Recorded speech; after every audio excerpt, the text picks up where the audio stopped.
not going to hold yourself accountable in your marriage, with your kids, with people at work, or even just in strangers on the street when you don't have a clear vision for how you want to be perceived by people. I work with executives and leaders in organizations who are leading other people when they cannot even lead themselves effectively.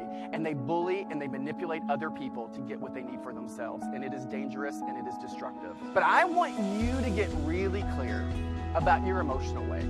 And I want you to think about when people interact with you just on a regular day basis, what do you want them to say about you? At some point, you got to say, I refuse to keep living my life as a victim. That I get to make my choices, and my choices don't have to be dependent on what other people do to me.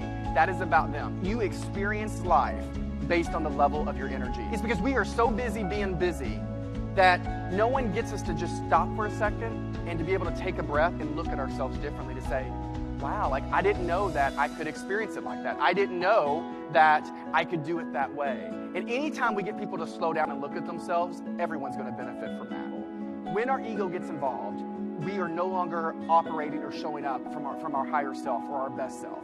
And your ego will always take your best and turn it into your worst. Your energy is about the mindset and the presence that you show up with every day.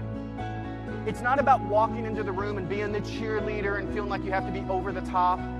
It's about, do you take responsibility for the mindset that you show up in that room and how your presence is actually impacting other people. That's why as coaches, we don't ever make a decision for people. I will never tell someone what to do because you need to take accountability for your choices. That's where your power is. What happens is, this is why people get divorced. Because one partner perceives the other partner taking more out of the relationship than they are putting in, and they are no longer willing to put up with it. A company fires people because they look at the individual and they say, you're taking more from us than you're putting in, and we're no longer willing to tolerate it. Or you look at an organization and you say, they are sucking the life out of me. I'm putting all these hours and all this work in, and I don't feel like I'm getting the same. When people become emotionally bankrupt, they will bail out of the relationship. If you talk about one quote that I believe will change how you communicate and lead as a leader, it is this one. So Oprah had said this. She said, everyone in life just wants to know three things. They want to know, do you see me? Do you hear me?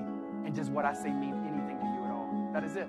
If you have trouble with the touchy-feely stuff and you don't like the word love, put the word trust in there because you can't have it without it. I'm Alan McDaniel. I just got out of a keynote with Justin Patton at Emerge 2018.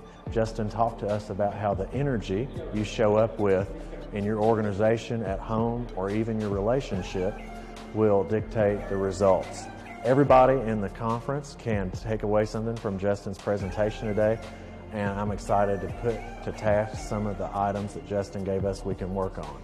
If you're looking for a keynote for your conference or to inspire your organization, I highly recommend Justin Patton.